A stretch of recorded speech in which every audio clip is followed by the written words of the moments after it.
ઉનાળાની ગરમીથી બચવા અત્યારે આપણે બધું ઠંડક કરતા હોય, આઈસ્ક્રીમ ખાઈએ, શરબત બનાવીએ લીંબુનું, વરિયાળીનું, બીજા અનેક પ્રકારના. તેની સાથે અત્યારે પાણીથી ભરપૂર આવતા ફ્રૂટ પણ ખાતા હોઈએ છે. પરંતુ ક્યારે વિચાર્યું છે કે ઠંડક માટે મુખવાસ બનાવાય? તો હું આજે ઠંડા મુખવાસની જે ખાસ ઉનાળા માટે છે તેની રેસીપી લઈને આવી છું. એકદમ સિમ્પલ રેસીપી છે અને રેગ્યુલર મુખવાસમાં વપરાતી બધી જ વસ્તુ છે. પરંતુ આ મુખવાસ આપણે એવી રીતે બનાવશું ને, તે મોઢામાં મૂકો ને તો ઠંડક લાગે અને તાસીરને પણ ઠંડો પડે. તો મેં તો આ મુખવાસ બનાવી અને ચાખ્યો ને એટલે એટલો ભાવ્યો ને કે વધારે મેં આખા ઉનાળા માટે બનાવી લીધો. તો તમે પણ ચોક્કસથી આ મુખવાસ ટ્રાય કરજો. પછી ઉનાળા શું દરેક ઋતુમાં તમને ભાવે ને એટલો ટેસ્ટી બને છે. ઠંડો મુખવાસ બનાવવા માટે શરૂઆત ગેસની મીડિયમ ફ્લેમ પર એક સોસપેનની અંદર અડધો કપ અને વજનમાં 75 ગ્રામ જેવી શરીરને અંદરથી ઠંડુ રાખનાર સાકર લઈ ઉમેરી દેવાની છે. સાકર અહીં કોઈ પણ લઈ શકાય. સાથે સાકર ડૂબે ને એટલું પાણી ઉમેરી દેવાનું. સતત ચલાવતા જઈ અને આ સાકરને પાણીમાં ઓગાળી લેવાની છે.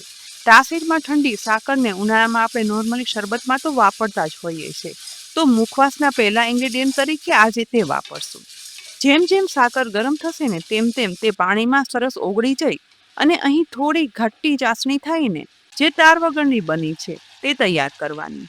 એ પછી ગેસ પરથી આ પેનને નીચે ઉતારી બધી બનેલી ચાસણીને એક બોલની અંદર કાઢી લઈ અને ઠંડી થવા રાખી દેવાની. એ દરમિયાન ઠંડા મુખવાસના બીજા ઇન્ગ્રેડિયન્ટ તરીકે 1 કપ લખનવી વરિયાળી લીધી છે. અહીં સાદી વરિયાળી પણ લઈ શકાય, પરંતુ લખનવી વરિયાળી છે ને તે પ્રમાણમાં ઝીણી અને સ્વાદમાં વધારે મીઠી હોય છે. ઠંડક માટે ઉત્તમ કહેવાતી વરિયાળી શરબતમાં તો આપણે ઉપયોગમાં લેતા જ હોઈએ છીએ. આ વરિયાળી ઉપર હવે ઠંડી થયેલી સાકરની ચાસણી છે ને તે લગભગ 2 થી 3 ટેબલસ્પૂન જેટલી ઉમેરી દેવાની છે. એ પછી હાથ વડે કે પછી ચમચી વડે મિક્સ કરતા જઈ વરિયાળીમાં એકદમ સરસ દરેકે દરેક વરિયાળી ઉપર ચડી જાય ને એ રીતે ચાસણીને મિક્સ કરવાની છે, જેથી તે એકદમ સ્વાદમાં ગળાશવાળી અને ઠંડકથી ભરપૂર બની અને તૈયાર થાય. બસ અહીં બધી વરિયાળી પર સાકરનું પાણીનું એક લેયર થઈ ગયું છે. તો આ રીતે તેને ડીશમાં સરસ ફેલાવી દીધા પછી આ વરિયાળીને ઘરમાં જ પંખા નીચે લગભગ 3 થી 4 કલાક માટે સૂકવવા દેવાની છે. મુખવાસ હોય તો તેમાં તલ તો હોય જ.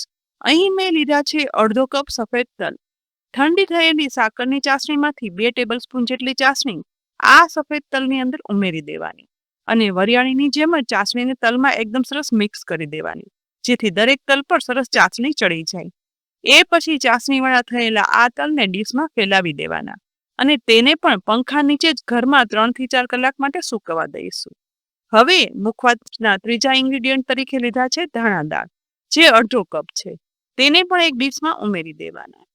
સ્વાદમાં આ ધાણા દાળ ખારી જ આવે છે, પણ છતાં પણ તેના ઉપર 3 ટેબલસ્પૂન જેટલી બનાવેલું સાકરની ચાસણી છે ને તે ઉમેરી દઈ અને મિક્સ કરી દેવાની છે.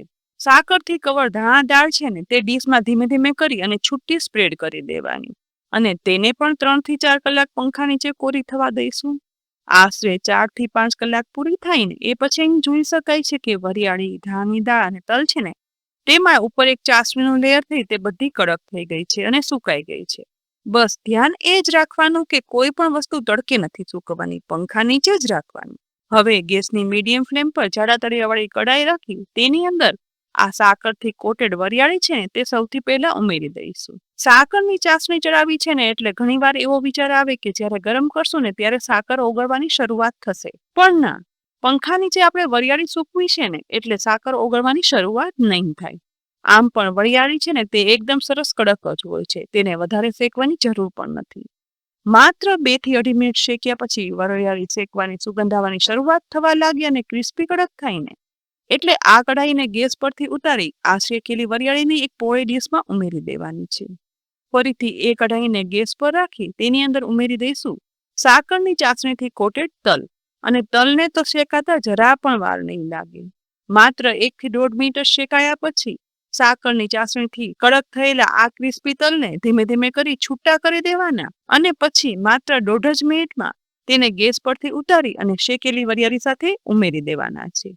હવે ફરીથી એ જ કઢાઈને ગેસ પર રાખી તેમાં ઉમેરશું સુગરથી કોટેડ થયેલી ધાણાની દાળ. કઢાઈની અંદર મિક્સ કરતા જઈ અને આ ધાણા દાળ શેકવાની છે અને આ ધાણા દાળ શેકાતી જશે ને તેમ સહેજ એકબીજા સાથે ચીપકેલી છે ને તે પણ છૂટી પડતી જાય છે. માત્ર 1.5 મિનિટ શેક્યા પછી તુરંત જ ગેસ પરથી ધાણાની દાળને નીચે ઉતારી વરિયાળી અને તલ સાથે ઉમેરી દેવાની.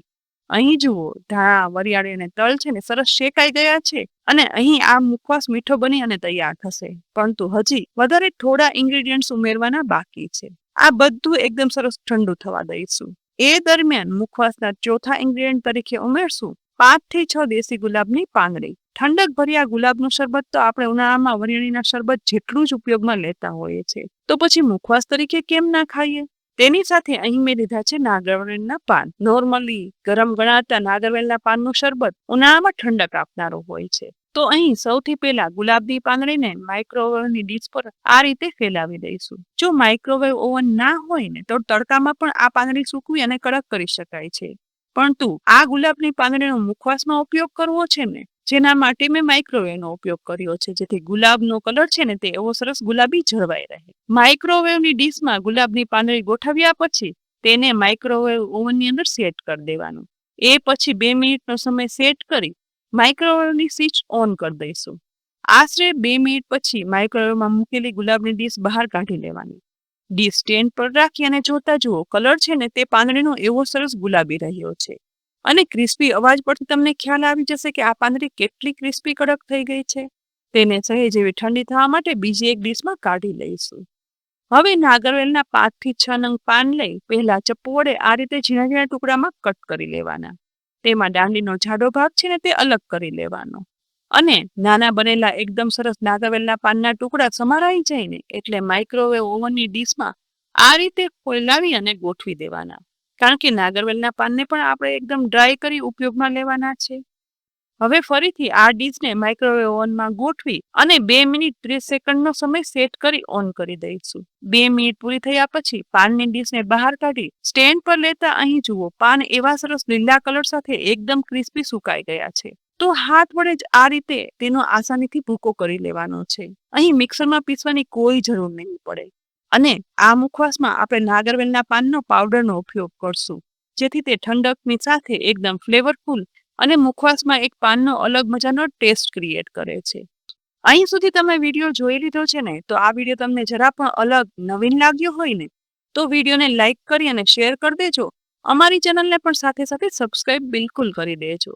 તો હવે બીજી સાઈડ આપણે ઠંડા કરવા રાખેલા શેકેલા ધાણા, વરિયાળી અને તલ એકદમ સરસ ઠંડા થઈ ગયા છે. તો બધું મિક્સ કરવા માટે સૌથી પહેલા ઉમેરશું સાકરનો પાવડર. આપણે આમ તો સાકરની ચાસણીથી કોટેડ કરેલા જ છે, પરંતુ ઉપરથી વધારે સરસ ગળ્યો ટેસ્ટ આવે ને એટલે ટોટલ 2 ટીસ્પૂન સાકરનો પાવડર ઉમેરી દેવાનો. અને સૌથી પહેલા સાકરના આ પાવડરને ધાણા, વરિયાળી અને તલના મિશ્રણમાં એકદમ હાથ વડે મિક્સ કરી દઈશું, જેથી મુખવાસ મોઢામાં મૂકીએ ને તો ઠંડકની સાથે સાથે મીઠાશ પણ મળે.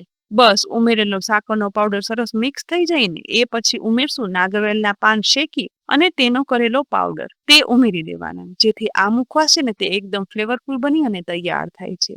તેને પણ હાથ વડે ધાણા અને તલ વરિયાળીમાં મિક્સ કરી દઈશું, જેથી ઉમેરેલા સાકરના પાવડર ઉપર આ પાનનું ફ્લેવરનું એકદમ સરસ કોટિંગ બની અને તૈયાર થશે. હવે આ સમયે સૌથી છેલ્લે ઉમેરશું ચણોઠીના પાન. ઠંડી કહેવાતી ચણોઠીના પાનનો મુખવાસમાં ખૂબ ઉપયોગ થાય છે. લગભગ વજનમાં હળવા એવા 5 ગ્રામ ચણોઠીના પાન ઉમેરવાના છે, જે સરૈયાની દુકાને ઇઝીલી મળી જાય છે. તેની સાથે સૌથી છેલ્લે ગુલાબી ઠંડક આપતી ગુલાબની પાંદડી પણ ઉમેરશું અને એ પછી બધું એકદમ સરસ રીતે મિક્સ કરી દેવાનું છે.